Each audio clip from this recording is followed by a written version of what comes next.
जय श्री राम मित्रों। आज योगा दिवस है। तो योग के बारे में मैं अपना प्रत्यक्ष अनुभव बता रहा हूँ कि कैसे योग से कैसे परिवर्तन आते हैं अपनी ज़िंदगी में। कुछ लोग बोलते हैं कि कुछ नहीं होता योगा से। जो लोग ऐसा सोचते हैं उनको एक बार ज़रूर सोचना चाहिए कि उससे आध्यात्मिक लाभ कैसे मिलते हैं और शारीरिक लाभ कैसे मिलता है। ये मेरा प्रत्यक्ष अनुभव बता रहा हूँ। आज से 5 साल 6 साल पहले लॉकडाउन के समय में मैंने योगा चालू किया और उसको कंटिन्यू रखा। तो उससे मेरे को बहुत अद्भुत लाभ मिले और मैं चाहता हूँ कि हर कोई योगा करे, मेडिटेशन करे, ध्यान करे। इससे बहुत लाभ रहते हैं। मतलब शारीरिक लाभ तो रहते रहते हैं, पर इससे आध्यात्मिक लाभ भी मिलता है। कैसे मिलता है मैं पूरी बताऊंगा अपनी मतलब अनुभव खुद के प्रत्यक्ष। ये कोई सुनी सुनाई बातें नहीं हैं। मैं तो अपनी लाइफ में जो देख रहा हूँ, मेरे में जो परिवर्तन आए, मुझको जो लाभ हुए, मैं वही आपको बताऊंगा। जैसे कि मैं आज से अभी 5 साल 6 साल से मैं योग ध्यान ये सब चीज़ें कर रहा हूँ। पहले मेरी लाइफ ऐसी नहीं थी। एकदम से जब से ये कंटिन्यू मैंने रखा है 5-6 साल से मेरी लाइफ पूरी चेंज हो गई है। तो मैं चाहता हूँ कि आप लोग भी सुने और आप भी योग मेडिटेशन ये सब चीज़ें करें तो आपको भी ये लाभ हो सकते हैं। ऐसा तो है नहीं कि सिर्फ मेरे को लाभ हुए बाकी किसी को होंगे नहीं। तो ये करने से कैसे लाभ होते हैं। पहले मैं भी सोचता था कि यार जिम जाने से ज़्यादा अच्छा है, मतलब योग से ज़्यादा जिम जाना ज़्यादा अच्छा है। मैं कम से कम 10 साल तक कंटिन्यू जिम किया हूँ और योग और ये सब चीज़ों में मतलब महत्व नहीं देता था। मैं सोचता था कि जिम कर लेता हूँ, मतलब मेरे को योग और ध्यान करने की ज़रूरत नहीं है। उस समय दोस्तों मेरे में विवेक की थोड़ी कमी थी, इन सब चीज़ों को समझ नहीं पाया। पर धीरे धीरे बाद में जब योगा करने लगा तो मेरे को खुद ये सब चीज़ें महसूस होने लगी कि मैं गलती कर रहा था। जिम जाने से सिर्फ शारीरिक लाभ मिलते हैं, आपकी बॉडी अच्छी हो जाएगी, आपकी पर्सनालिटी अच्छी दिखेगी, पर ना उससे अंदरूनी कोई लाभ मिलेगा आपको, ना आध्यात्मिक लाभ मिलेगा, ना मानसिक लाभ मिलेगा। क्योंकि मैं तो खुद सब कर चुका हूँ, जिम वगैरह सब कर चुका हूँ, तो मेरे को सब चीज़ों का अनुभव है, इसलिए मैं ये बता रहा हूँ। जैसे जब मैंने योगा चालू किया, अच्छा मैं ये बताना चाहता हूँ कि योगा से कैसे लाभ मिलता है। कई लोग सोचते कि यार योग करने से कैसे लाभ मिलेगा, सांस अंदर बाहर करना या एक ही जगह में बैठ के मेडिटेशन करने से क्या होता है। तो दोस्तों जब अपन योग करते हैं तो जब गहरी सांस लेते हैं तो वो सांस नाभि तक जाती है। जैसे आप अनुलोम विलोम करें, कपालभाति, भस्त्रिका या कुंभक रेचक जो करते हैं हम लोग, सांस रोक के रखना और फिर थोड़े समय बाद सांस छोड़ना। तो योग तो कोई भी सीख सकता है, यूट्यूब में इतने वीडियो भरे पड़े हैं, मगर उनसे लाभ कैसे होता है मैं ये समझाना चाहता हूँ। आज रामदेव जी ने इतना अच्छा कर दिया है कि घर घर तक योग को पहुँचा दिया है सरलता के साथ।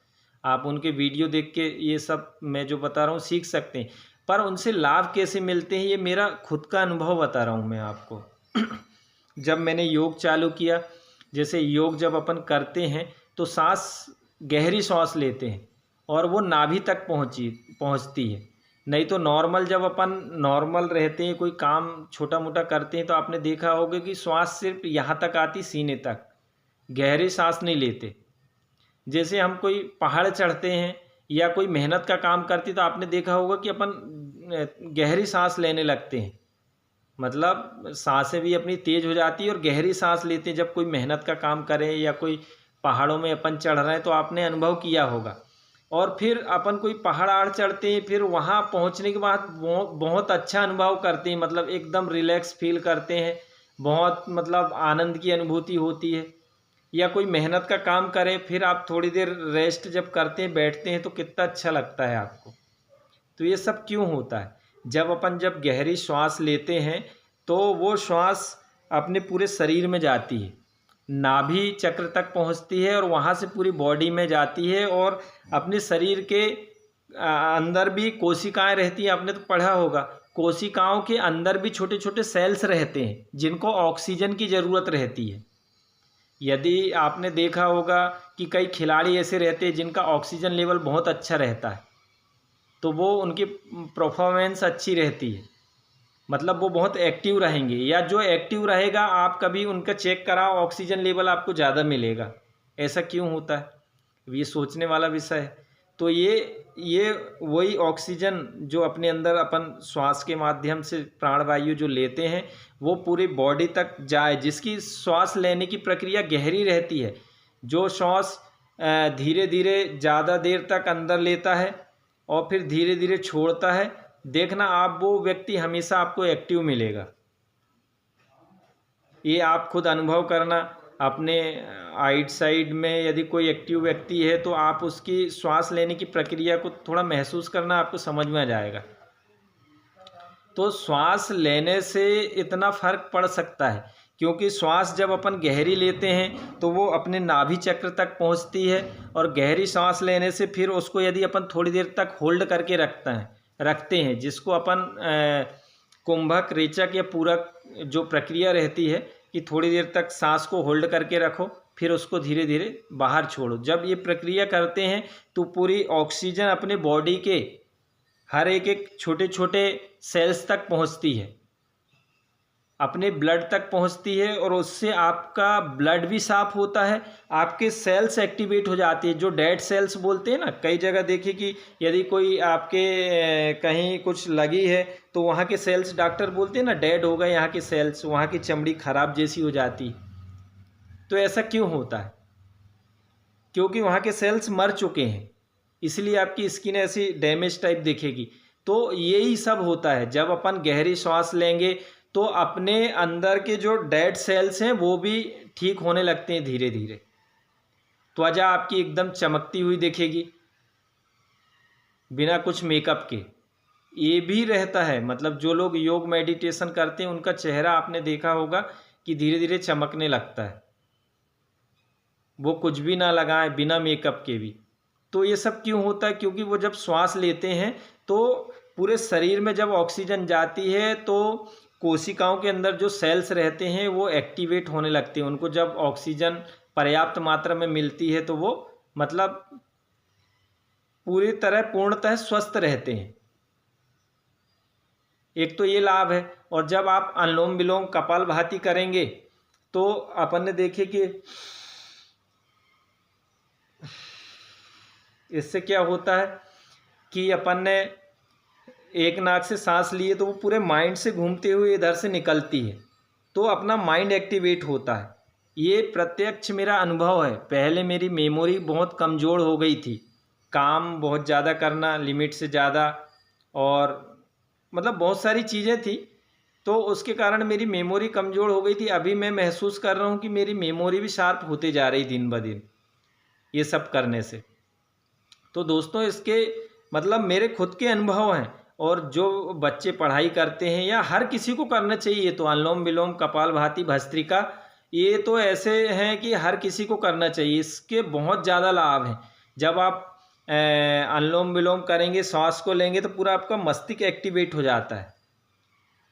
और आपने तो पढ़े ही होंगे, मैं तो उतना जानता नहीं हूँ, पर विज्ञान बोलता है ना कि यहाँ पर अपने मस्तिष्क में यदि शुद्ध ऑक्सीजन जाएगी तो आपकी मेमोरी बढ़ेगी, आपका माइंड शार्प होगा, आप में डिप्रेशन नहीं आएगा, और वो क्या बोलते हैं माइग्रेन वगैरह ऐसी बीमारियाँ नहीं होंगी।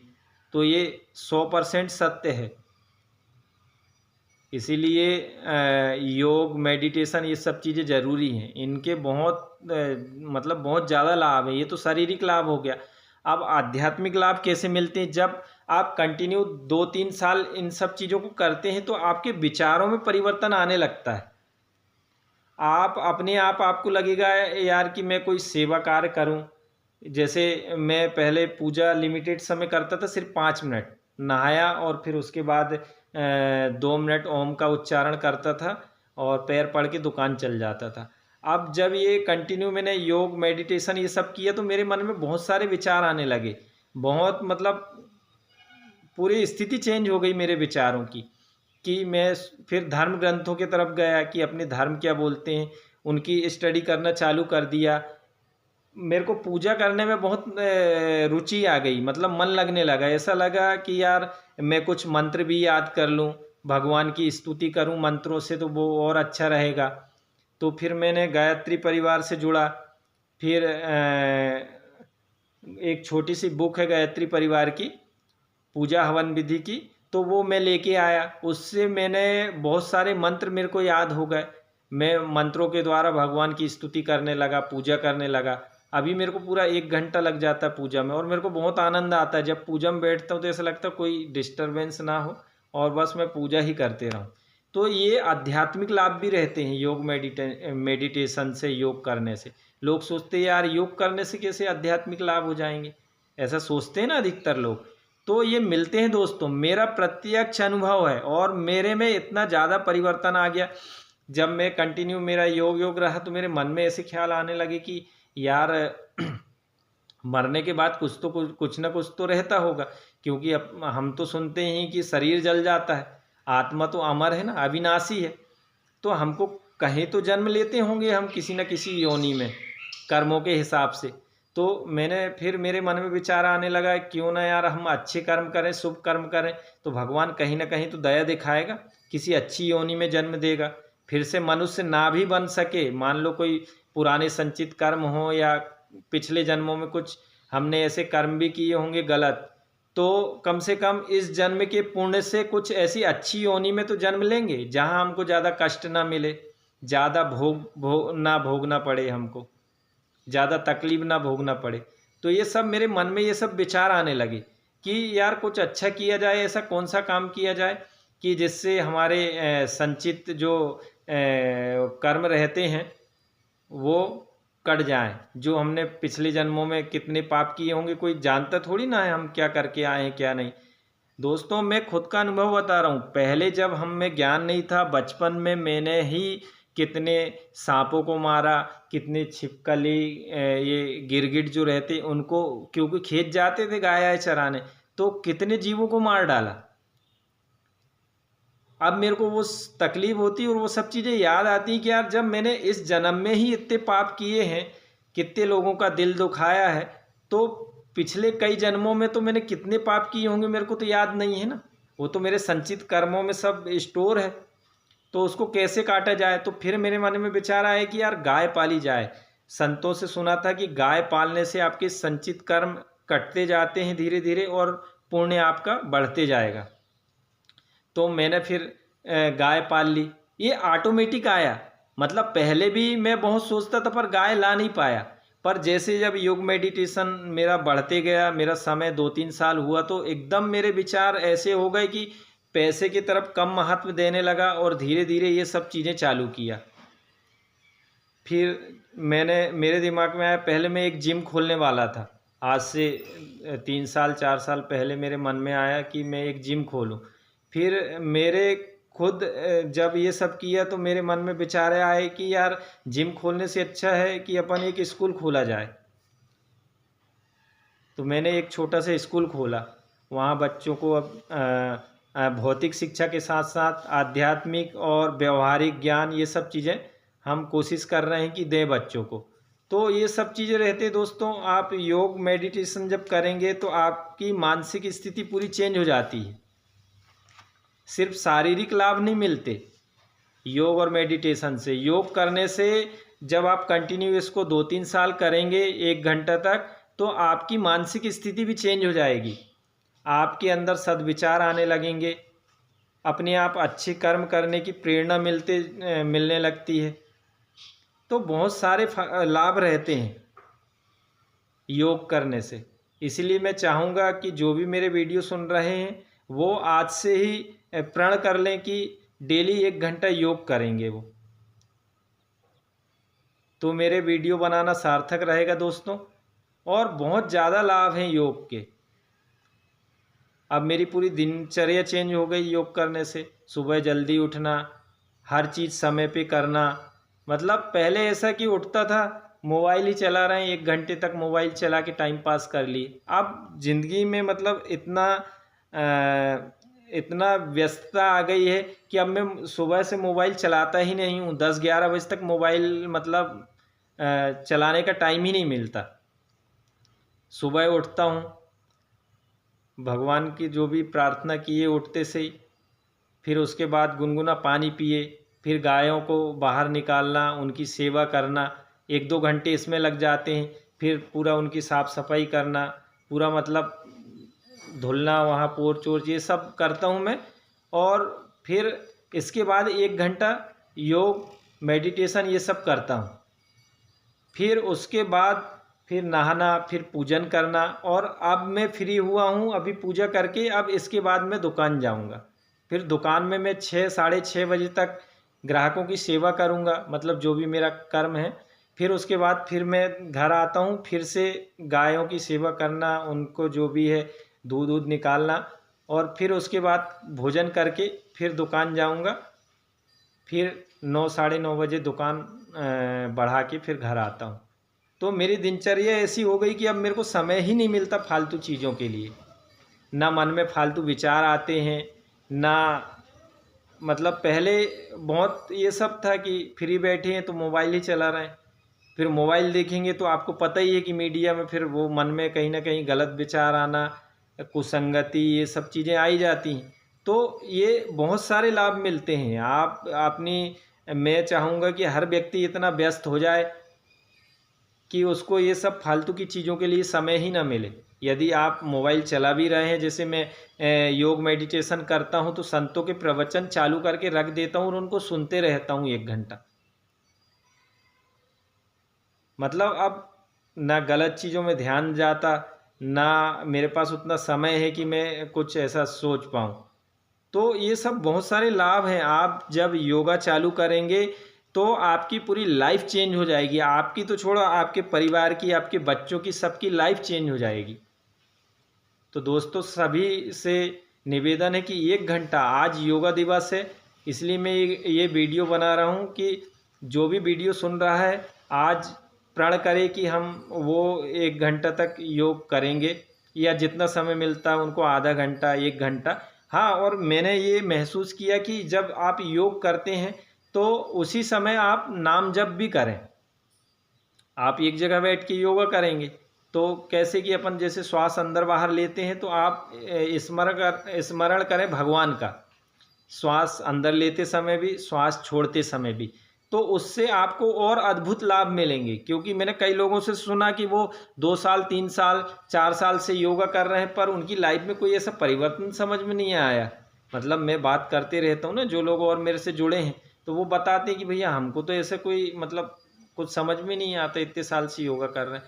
तो मेरे को ऐसा अनुभव हुआ कि मैं योग के साथ साथ नाम जप भी करता हूँ, मानसिक मन में, मतलब भगवान का स्मरण करना। तो आप भी ऐसा करिए कि जो भगवान आपको प्रिय हैं, जो नाम आपको पसंद हो। और हमारे पूरे धर्म ग्रंथों में लिखा है, और जितने भी आप संत महात्माओं के प्रवचन सुनेंगे उसमें ज़रूर नाम जप, नाम की महिमा बताई गई है कि नाम सिर्फ स्मरण करने से, मानसिक नाम जाप करने से अद्भुत लाभ मिलते हैं। या हो सकता है उसका परिणाम है कि आज मेरी वृत्तियाँ पूरी चेंज हो गई, मुझ में इतना सुधार आ गया, इतना परिवर्तन आ गया। तो मैं तो ये महसूस कर रहा हूँ कि इससे मेरे को बहुत हद तक लाभ मिले हैं, मेरी पूरी ज़िंदगी बदल गई। तो दोस्तों आप भी करें। यदि आप योग कर रहे हैं तो आप भगवान का नाम भी स्मरण करें, तो उससे डबल लाभ मिल जाएगा। आपका नाम जप भी हो रहा है। बस आज के लिए इतना ही दोस्तों, मेरे पास अब समय की थोड़ी कमी है, दुकान जाना है, टाइम ज़्यादा हो गया। तो फिर मैं कभी और दूसरे टॉपिक में वीडियो बनाऊंगा। और ये आपको ऐसा लगता है कि मेरे में परिवर्तन आया तो आप में भी आ सकता है। आप सिर्फ कंटिन्यू योगा कीजिए। बस आज के लिए इतना ही। जय श्री राम। सबका दिन मंगलमय हो, सभी स्वस्थ रहें, निरोगी रहें।